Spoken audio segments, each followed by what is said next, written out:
Okay, gotta fix my hair. Blowing in the wind. You guys, we are on tornado watch right now. Not fun, but it makes for a beautiful outside, I'll tell you that. I love cloudy days. Okay, let's go. Hey friends, my name is Megan, and if you're new to my channel, welcome to Mustard Seed Homesteading. And if you're returning, I'm so glad that you're here. We're going to continue to look at the seedlings in the garage so that you can see the progression of them each week. Plus, we're going to take a look around the garden. There's been a beautiful growth of food. We're going to harvest 2 of the broccolis up there, and I'm going to show you what I've been doing to transition from the winter garden to the spring garden. So let's get started.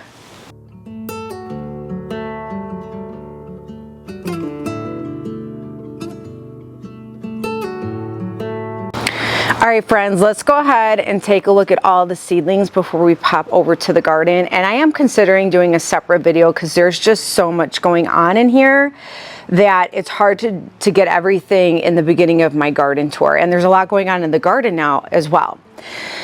Right here we have my leftover tomato plants that I still have to uppot. You can see how tall they are. And really what I've been doing is you can see how long the stem is. And I will kind of make like a U shape in the pot, and then they get buried deep like this.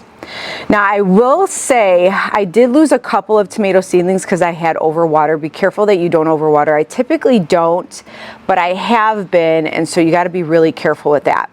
But you can see how much smaller the tomato plant looks now because I buried it as deep as I could in the pot, because along the stem are little, they look like hairs, but they're roots. And so when you plant them deep into the soil, it establishes the roots much better, making the tomato plant a lot stronger. Now we're going to start from the top. I didn't get a lot done this week because, you guys, we had more squirrel damage in the back, and I'll show you what I did in the back. I had to put a lot of attention to the beds and everything back there this week and put some insect netting up because of the squirrels. But I know this tray is just screaming, get me separated. You could look at all those snapdragons. Last week they were big and beautiful, and now they're just spilling over. And all of the other ones that you see on here are onions, leeks, and shallots. So my goal is I'm going to prioritize the trays that need to be separated the most. This is one of them, and then this one down here is the next one, and then it's these 2. I'm trying to finish up all of my tomatoes, like I said, because they were growing really tall. So I got a lot of work ahead of me this week.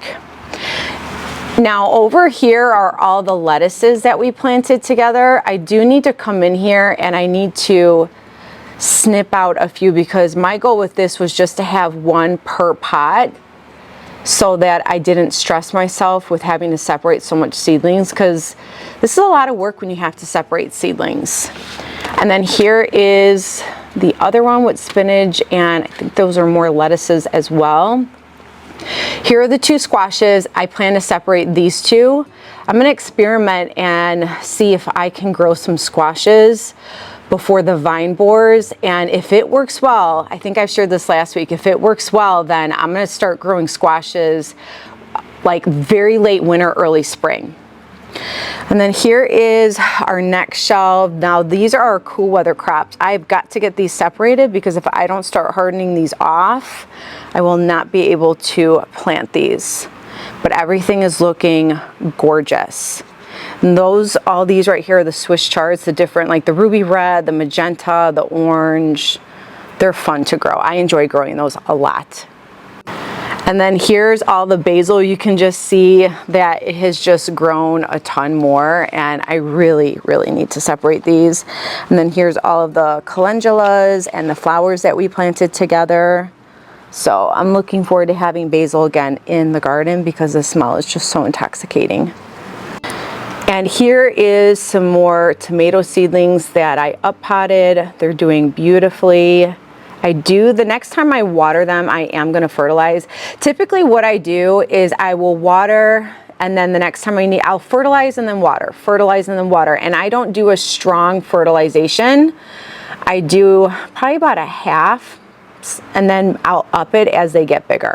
And I've shared this before, but I'll share it again. This is what I used for feeding my seedlings. I really love this stuff. I think it works amazing. I used to use this, and while I do love this stuff, it does smell. So, and I didn't want my garage smelling like fish, so we use the other one. And then here are some more tomato seedlings, and my potatoes are still growing the slip, so I'm happy about that. And then you guys, do you remember the peppers, how curled and some of the leaves were burnt? They are doing so much better. They are so lush and green now. You really don't want to overwater your pepper plants, and you don't want them near the light too close because you really can hurt them. And then over here on this end, I still have my onions here. These are pretty much the way I grew these. You can see they are kind of separate from one another, and some of them didn't even germinate, so I'm not too concerned with separating these. In fact, I may not even separate those. I might just take those out to the garden the way they are. And then here are some more tomato seedlings. So I have done quite a bit this week, considering that I had to put some attention to the backyard, but I still have a lot to do. So, but I'm really happy to see them because that means summer is around the corner.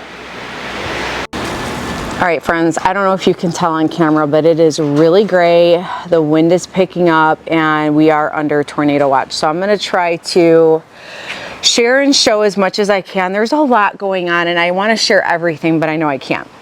So I did finally take these bags out of the garage. I'm just gonna keep them outside. I've been watering the soil to keep it moist so that it's ready for planting. These are gonna be going on some of the pallets that are in the backyard garden. So now everything has a home and has its own spot, and I'm really happy about that because I wanted to have as many spots to grow food as I could in my backyard.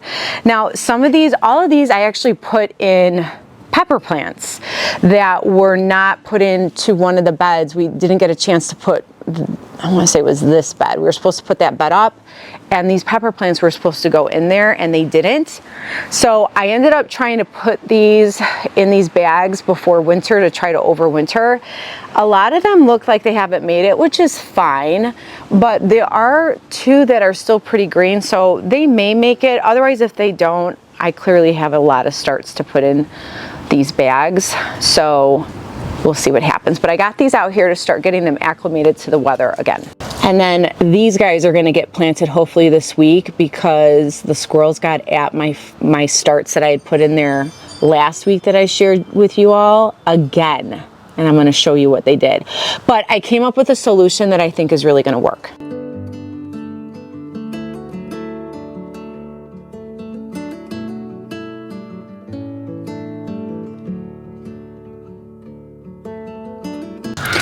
Now, as you can see, there's a ton of green growth here, and I want to show everything to you guys, but I'm so limited with time, and this tour would be like an hour and a half.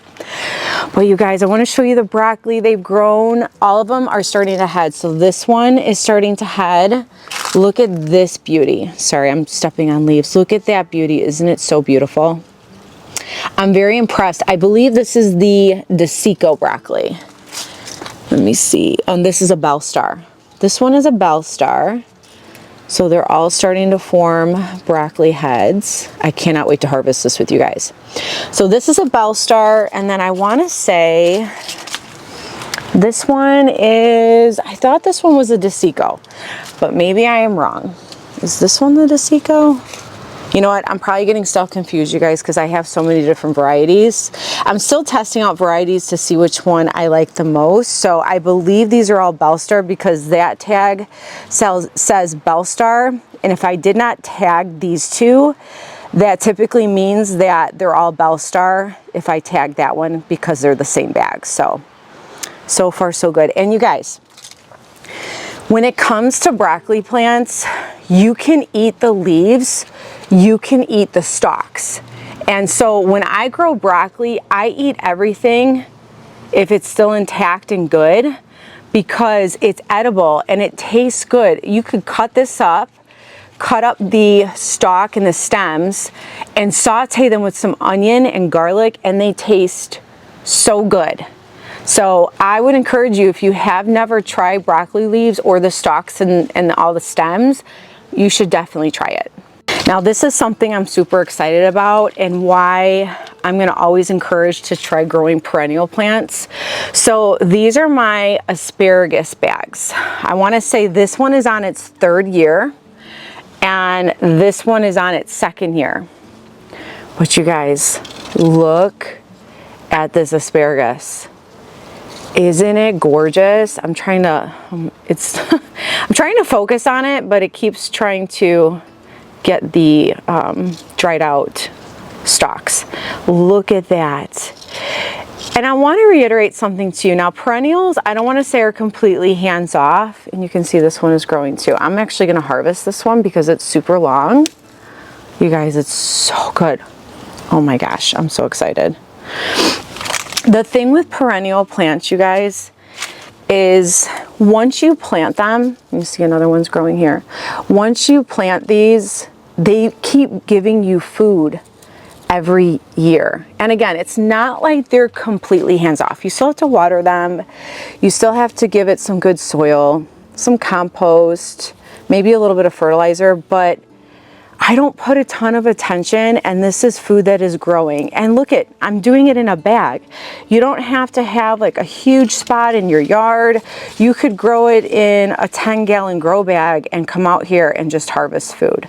So I'm so happy that this grew and that you're able to see this, because if you can start some perennials in your garden, you could have food that just comes back every year.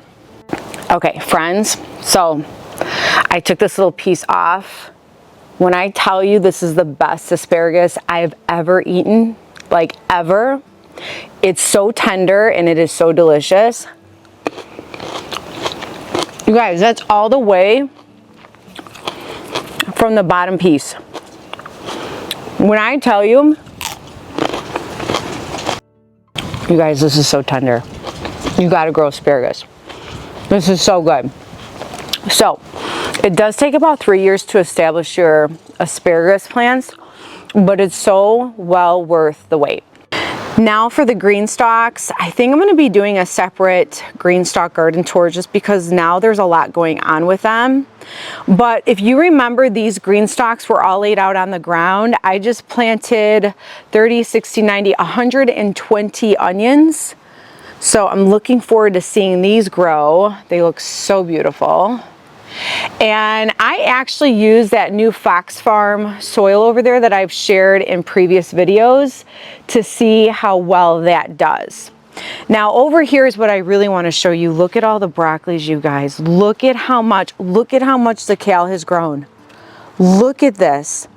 I just actually had to spray some spots. You can see this one looks a little wilty and, as I would say, dramatic, but that's because there was a bunch of aphids, so I had to spray. All I do is spray them off, because that's really all I can do. I mean, there's neem oil and you could use like a peppermint oil soap, and I have, but I just prefer to rinse them off and keep an eye on them. But look at how much everything has grown. Look at the mint has grown, everything has grown. Now I'm not going to harvest any of these right now. I don't need to. I'm just going to harvest those 2 broccolis up there with you guys, and then the asparagus that I just harvested. But look at how well the broccoli does. Now the green stalk has a new product out. It's a trellis, because they do have, I've shared those, I'll show you there in a second. They're like a ring that goes, plant supports that go around, but they have this new trellis where you can stick it right in here, and then it sticks out, like it helps to hold the plant like this. I do plan to get some, so I'll show you what they look like, because it would help a lot to support some of these plants that come out. But you guys, look at how much is growing in 1 foot, 1 foot of space on the ground. That's a lot of food. This is why I love GREENSTALK so much, because you can plant so much in one spot. So these are the plant supports I was talking about. So they have these, but as I was just sharing, they have a new product that you would put like right against here, and then it comes out and it gives support to the plants that need the extra support. All right, friends, it's starting to rain, so I'm gonna try to hurry up and show you everything before it starts to get crazy. Now, I have shared before that I was trying to overwinter this bed and this bed with pepper plants. Well, as you can see, they weren't doing good. So I just pulled them out, and I'm gonna be planting a lot of my spring crops in here.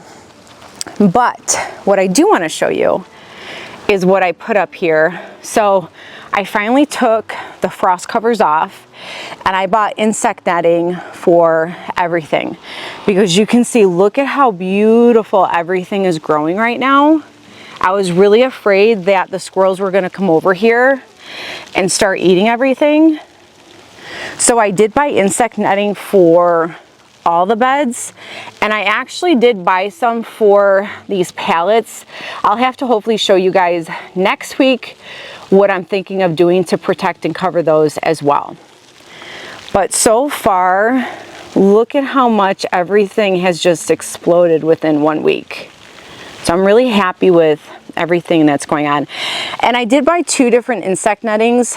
I will share with you as the weeks go on which one I like more. One does seem thicker and like a better quality than the other one, but the other one also has some pros to it as well. So I'll have to share with you my thoughts and how it has worked in my garden, in case you all want to check that out for yourselves. And then here's the other bed with all of the broccolis. These are all pretty much broccolis in here. I think that's a cabbage. There's like 1 cabbage in here. Now, something I do want to mention that I did in this bed as well as this bed. If you had seen all of those onion starts that I had in the garage from Dixondale's, not the ones that I started, but the ones I purchased, I had so many. And so here's what I did. I put 1 on each corner, and then on the outside, you could see they're right there. On the outer part from the water grid, I planted onion starts along the edges, and then 4 in each square. I made sure that they were at least 4 inches apart from each other, because you want them 4 inches apart at least, and then you want to plant it 1 inch deep. So that's what I did. And then ones that had Swiss chard, for instance, I had pulled a Swiss chard that wasn't doing well, so I just stuck an onion in there with that one. And then that's what I pretty much did. And my hope is, and I shared this with you last week, onions are a great companion plant as well as garlic. And last year when I planted onions with my broccoli and cauliflower in this bed as well as that bed, while they did have some pest pressure, it wasn't nearly as bad. And so my idea was, if I put onion starts in each corner, that it would help with the pest pressure better. I mean, it's just an idea that I had. It may work, it may not. And I do think having the insect netting is going to help too, but we'll see. This is the first time I've ever used insect netting over my beds. And then here's this side, and all the snap peas along the edges over here are doing very well too. I was so happy when I got this done, you guys, because it felt like the garden was, you know, like I could see everything better. I mean, because I had the frost covers on, so it was kind of hard to see everything. And so it's just, I miss the garden so much. It was just nice to take the frost covers off. And then in this bed, I went ahead and I planted 9 different varieties of carrots, because not only am I still learning to grow carrots, but I'm also trying to figure out which varieties does best in my garden. So I have 1 variety here, and then I staggered each one. Now with carrots, you can plant 16 per square foot, but I went ahead and I did 9 just to be safer, because I really would like to grow these varieties and see which one does better. So I want as least amount of crowding, but still have a good amount of carrots grow. So I did 9 per square. And what I did was I took the straw off, and then I made my little, you know, little divots for me to put my seeds. You don't plant carrot seeds too deep. And then what I did was I didn't put all the straw. You can see there's like a mound of straw here. I didn't put all the straw back, but I just sprinkled it and then watered it in. That's what I've done, and that has worked for me in the past when I have grown carrots, and so that's what I did. And here in this bed also got covered with the insect netting. So all I had done was those 2 wood beds and these 2 wood beds. I would have came out here and done at least 2 more beds today, but like I said, we're under tornado watch and the weather's just a little wonky, and I'm almost afraid that I might lose these, and if it starts getting super crazy, I might rip these out quickly. I don't know. But I'm just gonna have to keep an eye on these. But that's why I didn't go ahead and do like 2 more. So I'm trying to do a little bit each day because it's, you know, it takes time. But those carrots on the side are doing phenomenal. If you saw these, the last tour, the tour before, they are growing beautiful. These are the Napoli F1s, which is what I grew at the end over here. And then these over here on the other end are the Scarlet Nantes. You can see they're not as lush as the ones over there. So we'll see. This is why I wanted to grow different varieties, because, you know, I want to know which one does best. Let me see if I can open this so you can get a better view. Hold on. Here's a better view. I'm trying not to open all the insect netting just because of the weather right now. But look at how beautiful everything looks. It just seems like every week everything's just growing larger and larger, which makes me very happy to see. I'm hoping in the next couple weeks we'll be harvesting some Swiss chard and other things in here. Now in this bed, this is where we're going to harvest the broccoli. So I'm a little sad. This one did start to flower on me, the little side shoots. So we're just going to harvest the entire thing. I'm going to eat the stalk as well as the leaves. And this broccoli that I've been showing you every week, we're going to also harvest this too, because some of these up here look like if I leave them any longer, they're going to flower. So let's go ahead and harvest that too. And in this bed also, I don't want to forget, I did plant 2 different varieties of cilantro. This is the slow bolt cilantro, and then this one is the Calypso cilantro. I've never grown these 2 varieties, so I want to see how they do and how they grow. So I put those at the edge. And then I did forget to say that I had also planted cilantro along the whole edge of this bed. Last year I did that, and it grew so beautifully on the edge, and I had so much cilantro that I preserved a lot, and I actually still have cilantro from just this spot right here against the edge of the bed. And this bed, I put a lot of starts in here like weeks ago, but a lot of them just don't look like they're growing, and I'm not really sure why. But as I've said previously, if it doesn't start to do anything, I'm just going to yank them out and put some new starts in. Now this kale seems to be doing good. Some of them seem like they are growing, but I don't know, we'll see. I also have a major problem with millipedes in this bed. I was a little concerned about planting the cilantro seeds because they love to eat seed. So I'll have to keep an eye in this bed and see what happens. And then I thought I'd show you all the snap peas along the edges between the 2 big beds. They're doing really good. Look at all of them. I'm so happy to see them. Now these snap peas are the telephone snap peas. These are going to take over this trellis going well into the springtime. Then I'm going to be putting my Kentucky Wonder green beans on this trellis as I've done the last 2 years. They've done really well on these trellises.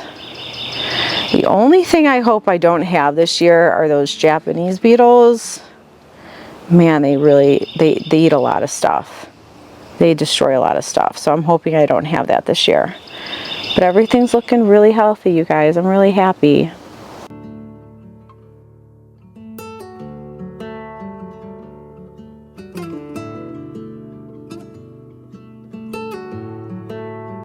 And then look at that Swiss chard leaf. Aren't they gorgeous? I really want to harvest them right now, but I'm not going to. I'm going to wait till next week. And so far this bed is doing really well. Now I do want to show you the stone, sorry for the squeaky toys in the background, my dogs are playing. The stonehead cabbages, I shared this before, but they really are impressing me. See, I'm still on, you know, this is my 4th year gardening, and I'm still learning which varieties I like best and which ones do very well in my garden. I already know which ones that don't do very well in my garden. And I already know some that do pretty well, but there's so many varieties out there to try. So I'm still always open to trying new ones, and stonehead cabbage is definitely new for me. And so far, I'm really liking it. I do want to quickly add why I'm switching the insect or the frost covers to insect netting. So here's my thinking, because even though our frost date hasn't hit yet, I don't want to close. So I had frost covers, cloth frost covers, and then I have plastic frost covers. And the reason I don't want to keep these on and I'd like to put the insect netting on is I cannot close these all the way because we've been having warm temperatures. It's just going to end up making everything flower. In fact, that cauliflower down there is already flowering, although I think that's a variety issue because there's some back there that is starting to flower. Oh, look, it zoomed right in on it. That one is starting to flower, and I think it's the variety that flowers. But anyways, back to what I was trying to tell you. Because we are having squirrel damage again, I figured I'd rather put the insect netting on so that I don't have half of it open for the squirrels to attack the plants that are in there. And if we do have some sort of a freeze, I'm hoping, because these are cold hardy plants, that they can take it. And if for some reason they don't, as you saw, I have so many starts that I can put in there in place of them, that I felt it was better to have the insect netting than it was to keep on the frost covers. And this bed is also doing really well. I do feel like the plants are growing slow. Like some of them seem like they're not even growing, so I'm not really sure what's going on with that. This kale seems to be doing really, look at that purple, you guys, it's so pretty. This one seems to be doing very, very well. And then the broccoli over here seems to be doing quite well too. It's still growing. I have the owl over here to protect it. So this is one of the things that I bought to keep the squirrels away. I think it was kind of a waste, but I like kind of not panicked, but I got worried. I'm like, what should I do? Let me try to do something, because these sensors right here, now my husband started finally putting some up right here. We have a few more to do, so we put it on the stick to try to level it with the bed. But because squirrels are so stealth and they're good at what they do, man. That's all I can say. They're really good. You'll see when I go back here, they ate some and then they didn't eat other ones, because I think the sensors hit the bags that they didn't eat. I think the sensors hit, and the ones that they did eat, the sensors didn't get. So I'll show you that in a little bit. But I did buy these, and really it's just all natural. Like I forgot what was in here, but it's just a smell to keep them away. Ooh, that's your thunder. Okay, as long as it doesn't lightning, then I'll be okay. I'm almost done though. It makes for a good ambiance though. I love thunderstorms. Anyways, I'm totally sidetracking. So I bought these and I placed them around the garden, but I don't think I'll be buying those again. Now they haven't hit up this bed, but this is what I mean. It made me nervous having the frost covers open, but I didn't want to close it with the frost covers because I didn't want everything to flower because we've been having warm weather. So that's what these little guys are. And this broccoli was doing so good that I stuck the owl right next to it to try to scare off any potential squirrels. Now, on to the back, and then that completes our tour because it's getting a little crazy out here. So as I said, I planted all these kale, I planted everything back here, and you guys, they ate them again. So they came in here. This kale was doing so beautiful. This is the Red Russian, my first time ever growing it.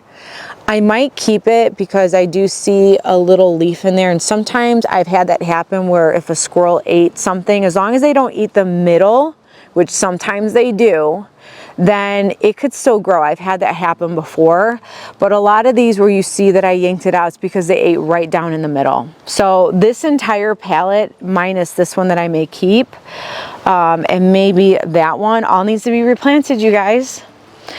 And this is why you see all these sticks here. So I also did buy a spray, an organic spray that you can spray on your plants. Now, obviously, if it rains, it's going to go away, so you'd have to keep spraying. But again, this week was like, I got to find something to do because they literally started eating here and then they were making their way this way. And so that's when I was like, no. And so I was trying to do everything I could, which is why you see those packets, like I said. And then I also bought spray. So I sprayed a lot of these plants, and then I put the packets, and then I tried putting my bamboo sticks in between to try to maybe, like, I don't know, try to keep them away, maybe, you know, not go on them or something. So far, some of these haven't gotten eaten. Now, they did get, you know, some of these back here, but they haven't come back, so we'll see. But here's what I'm hoping to do with these pallets as well as these. So I bought a lot of different size bamboo sticks when a year or so into gardening. And what I'm planning to do, I bought an 8 by 25 foot insect netting, and I plan to cut them in pieces, and I'm gonna try to put them over here. So here's what I'm thinking of doing. I'm gonna play around with it, and maybe next week's garden tour you'll see what I do.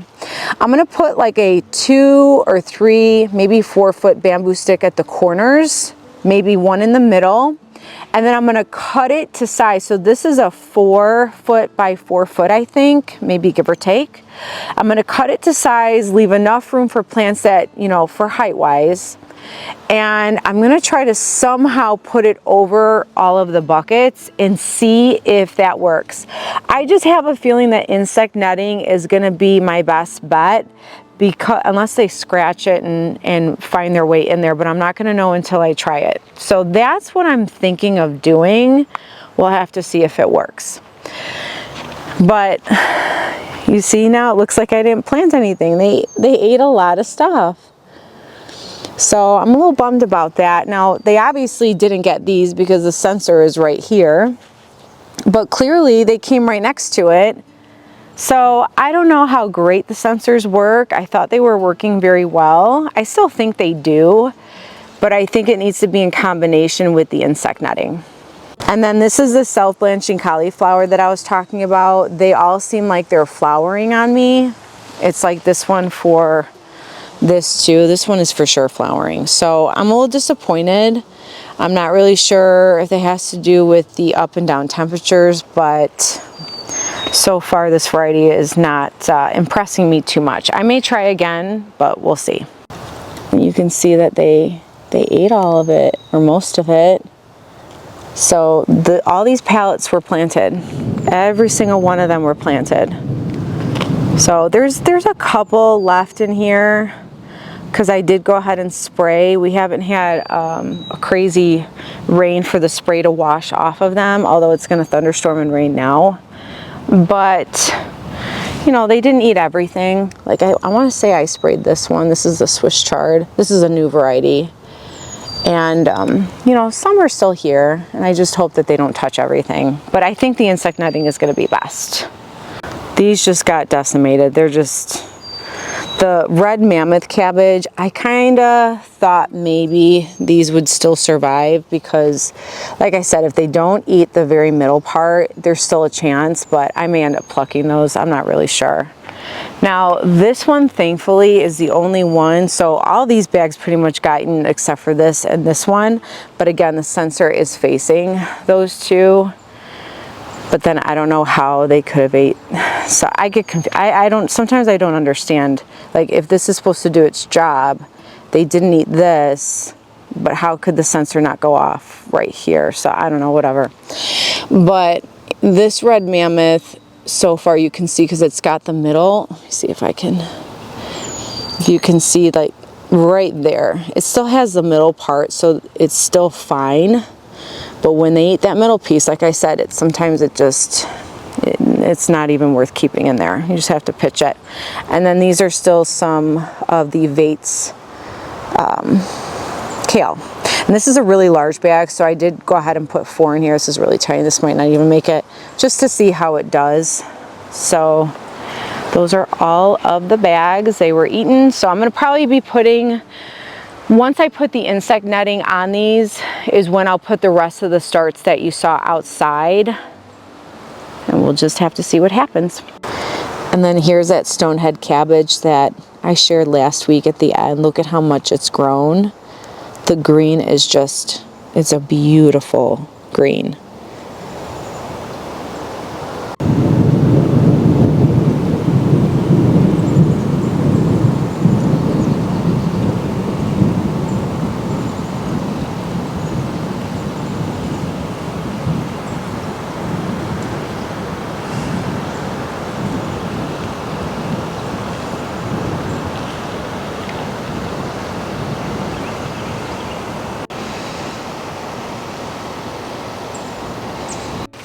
All right, friends, let's go ahead and see what we harvested today.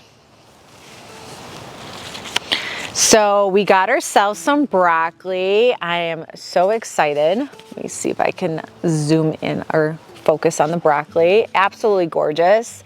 So as I was sharing earlier, I try to harvest not as close to the soil, but as far down as possible, because I do like to cook the stalks as well as the stems. But look at how beautiful that is, you guys. That just makes me so happy. And then this one did, what's my asparagus? This one did start to flower. Now I will eat these with the flowers. Now if the whole thing was flowered, it would taste bitter and not so good. But I think for the most part, these are still edible. And I'll eat all of this. I mean, if this is super hard at the bottom, I won't eat that. But a lot of times the stalk itself is very tender, almost like the asparagus, like a very tender texture to it, or not texture, but it's just, it's a tender, it could be tender. Sometimes it could be hard, and those are the pieces obviously I don't eat. But that's why I eat the stalk, because it can be very tender. So we got ourselves 2 broccolis. This right here is a whole meal because I eat as much of the plant as possible. And then you guys, the asparagus. I am so excited about these, only because it takes 3 years to establish asparagus plants. And now, not that, like I said, it's not like it's hands off, but once you establish your perennial plants, I'm telling you, they just bring you food every year. And I'm so excited. So overall, very happy with the harvest as always.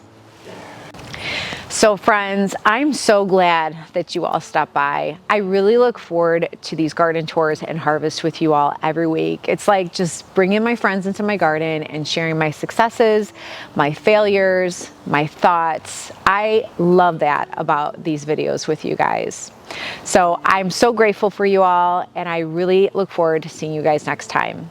And I want you to always remember, be encouraged, stay encouraged, and always stay inspired. And I'll see y'all next time. Bye.